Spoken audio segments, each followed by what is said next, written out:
there is deep listening involved in hearing God's voice.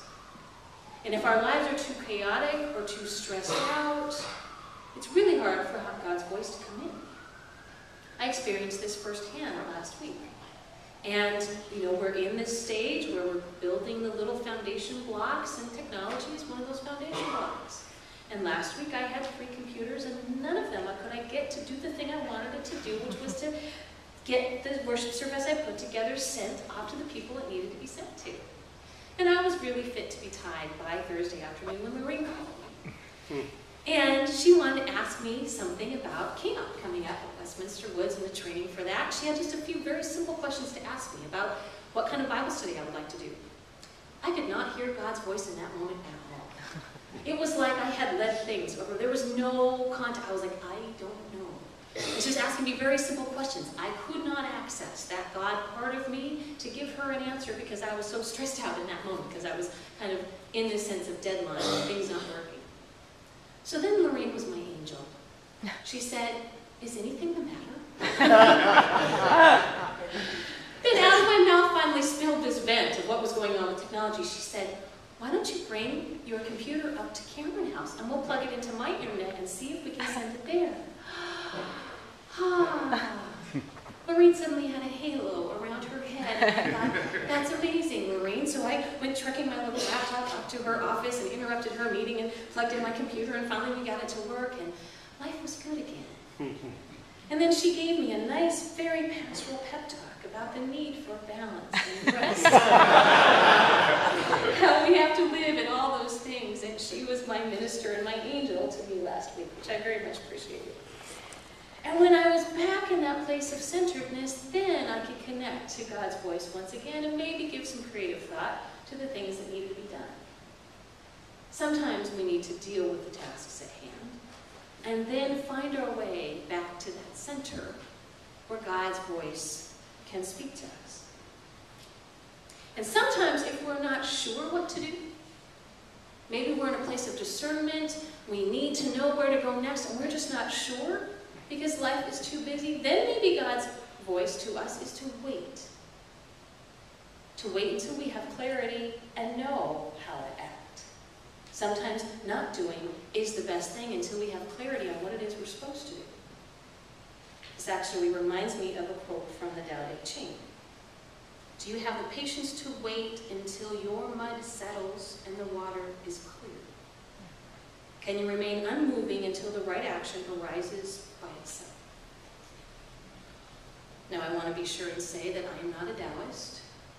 I'm not sure what your comfort level is with the Tao Te Ching. It was interesting when I mentioned it during our pastor's meeting last week, and I couldn't help it when we were looking at this passage, and it came up for me, and Reverend Gao looked at me puzzledly and said, Taoism? And I said, I'm not a Taoist, Reverend Gao. I just think that God's wisdom can come from so many different sources. And this book was written long before Jesus ever came. I think it's possible that God could still speak to us through it. They said, oh, yes, of course, absolutely. No, I agree with that. That's great. And so I do believe that's true. And to me, as I read this book, I don't even actually know that much about Taoism. I think it's just beautiful poetry, and it speaks to me of incredible ancient Chinese wisdom that can still speak to us today. Do we have the patience to wait until the water is clear before God's word, God's action arises by itself? It also reminds me of a movie I got to see last week. Have any of you seen, I'm sure you probably, have you all seen Karate Kid yet? Yes. Isn't it awesome? Yeah, right, it rocks, okay. If you haven't seen it yet, I would totally invite you to see it, because of course it's set in China, and there's beautiful, incredible scenery, and Jackie Chan is the lead character, and he's shepherding this young man who finds himself in China, and he's teaching him. And he's kind of a secondary father to him, because the young man has lost his own father. And there's this one great scene when they go up to some, forgive me, I don't know which, sacred mountain in China, and there's a monastery up there, and they come all the way to the top. And Jackie Chan's character's father has taken him up there when he was a boy, and they go all the way to the top finally, and there's this beautiful still pool. And Jackie Chan's character looks at it and says, what do you see? And he said, I see my reflection. Then he disturbs the water. He says, now what do you see? He says, I don't see anything, I just see choppy water. He says, exactly. You have to wait until the water is clear to see what you were meant to see.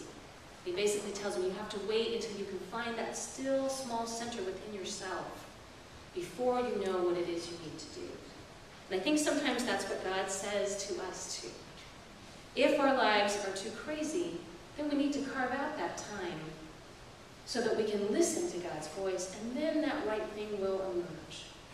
And if we're going through a stressful time, we might need our angels to come and bring us that food or that water, or give ourselves a break.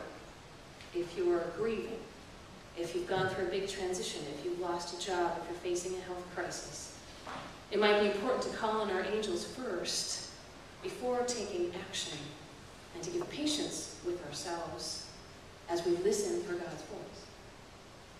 So as we head into summer, I would invite you, what are those places that help you connect to God's voice? That help you deeply listen? And can you give yourself permission to take a Sabbath? It might be a long Sabbath, it might be a vacation, it might be little Sabbaths along the way that help center and balance you. And if you do find yourself in the wilderness, know you are not alone, but God's angels are always with us to guide us and comfort us and send us out.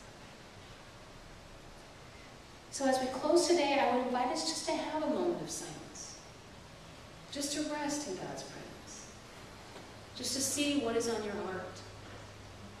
What might you like to say to God, or maybe you just want to sit in the stillness and listen and see if God has anything to say to you. But I invite us to take just a moment now to rest in the stillness and quiet of God's presence.